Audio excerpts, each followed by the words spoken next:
একসময় বিরাট কোহলির ব্যাটে ছিল সেঞ্চুরির খরা। বলারদের আউটসাইড অফ স্ট্যাম্পের বলের ফাঁদে পড়ে আউট হয়েছেন অসংখ্যবার। শত চেষ্টা করেও পাচ্ছিলেন না সেঞ্চুরির দেখা। তখন বলা হচ্ছিল ৭১ সেঞ্চুরিতেই থেমে যাবে বিরাটের কেরিয়ার। কিন্তু চরিত্রটা যে বিরাট কোহলি, যার ডিকশনারিতে নেই থেমে যাওয়া শব্দটা।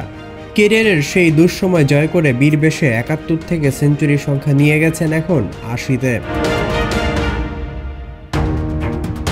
তাই বিরাট কোহলির ব্যাটে সেঞ্চুরি নেই এমন মুহূর্ত হয়তো আপনি দেখেছেন, তবে বিরাট কোহলির ব্যাটে রান নেই শুনতে অবিশ্বাস্য মনে হলেও ক্রিকেট ভক্তদের এমন অদ্ভুত মুহূর্ত এখন দেখতে হচ্ছে।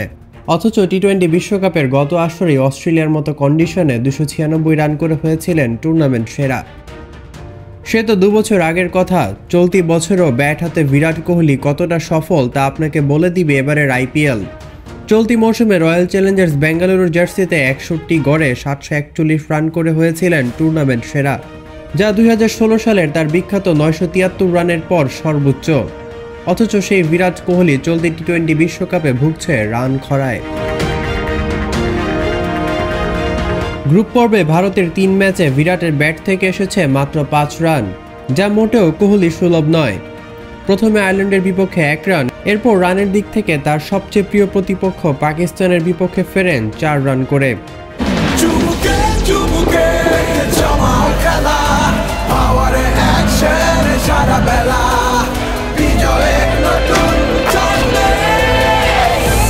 পাওয়ার চুমুকে অ্যাকশন।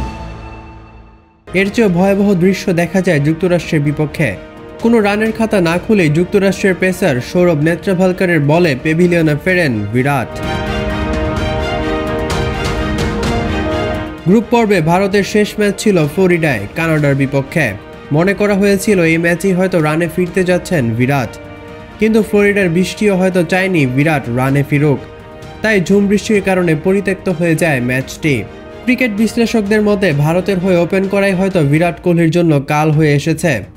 ইংল্যান্ডের সাবেক অধিনায়ক মাইকেল ভন বলছেন, ভারতকে রানে ফেরার কোহলিকে দেখতে হলে ওপেনিংয়ে পরিবর্তে তাকে খেলাতে হবে ৩-এ। তবে সে যাই হোক, কোহলির এমন দুর্দিনে পাশে রয়েছে ভারত। দলটির ব্যাটিং কোচ বিক্রম রাঠোর তো বলেই দিলেন, বিরাট অফ ফর্ম নিয়ে মোটেও চিন্তিত নয় ভারত। তিনি পরিষ্কারভাবেই জানিয়ে দিলেন, কোহলিকে নিয়ে যখন আমাকে প্রশ্ন করা হয় যে সে ভালো করছে কিনা, তখন আমি একটাই কথাই বলতে চাই, এতে চিন্তার কিছু নেই। আইপিএল থেকেই কোহলি দুর্দান্ত ব্যাটিং করছেন, তাই বলতে পারি সে আগামী ম্যাচগুলোতেও ভালো ব্যাটিং করবে। রানে ফেরার জন্য ক্ষুধার্ত বিরাট, এমনটাও জানিয়েছেন বিক্রম রাঠোর। সে ভালো ব্যাট করার জন্য ক্ষুধার্ত। আমি মনে করি এটা একজন ব্যাটারের হিসেবে ভালো দিক। আমরা আসন্ন কিছু ম্যাচে তার কাছ থেকে ভালো ইনিংস আশা করছি। ব্যাট হাতে ছন্দে নেই এতে সমালোচনা হয়, তবে পরক্ষণেই অতিমানবীয় কোন ইনিংস খেলে জবাব দেন সেই সমালোচনার।